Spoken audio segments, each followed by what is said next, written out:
dengan profesional, tidak berpihak. Begitu juga Mahkamah Konstitusi. Gitu. Kita tidak mau hakim konstitusi berpolitik. Nah, jadi biarlah para hakim kita ini belajar dari putusan MK-MK ini. Mantan Ketua Majelis Kehormatan Mahkamah Konstitusi, MK, Jimli Asidiki meminta mantan Ketua MK Anwar Usman untuk bersikap seperti negarawan dan legowo menerima sanksi pencopotan dari posisi Ketua MK yang dijatuhkan oleh MK.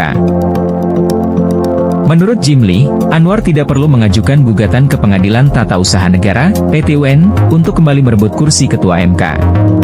Karena akan menjadi masalah ketika MK menangani sengketa hasil pemilihan presiden, Pilpres, 2024. Bayangkan sekarang ini kubu 01 dan kubu 03 mau mempersoalkan ke MK semuanya.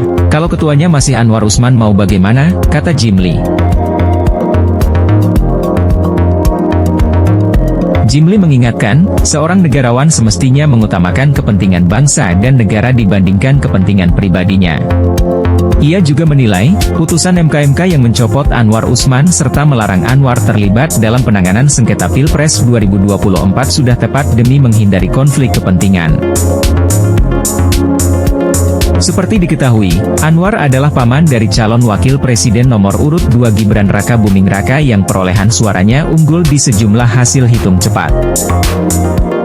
Anwar Usman juga sudah dinyatakan melanggar kode etik berat karena berperan meloloskan aturan yang mengubah syarat batas usia capres-cawapres guna memuluskan jalan bagi ponakannya itu. Putusan MK itu sudah solusi, sudah terima, walaupun tidak enak bagi pribadi tertentu, ujar Jimli. Jimli menilai, langkah Anwar menggugat pergantian Ketua MK dari dirinya menjadi Soehartoyo ke PT UN bukanlah langkah yang tepat. Sebab, pemilihan Ketua MK dilakukan secara internal di antara hakim konstitusi sehingga tidak menjadi objek yang bisa diadili oleh PT UN. Putusan MK yang mencopot Anwar Usman juga semestinya tidak dapat diproses oleh PT UN karena putusan MK adalah terkait etik, bukan pelanggaran hukum yang menjadi wewenang pengadilan.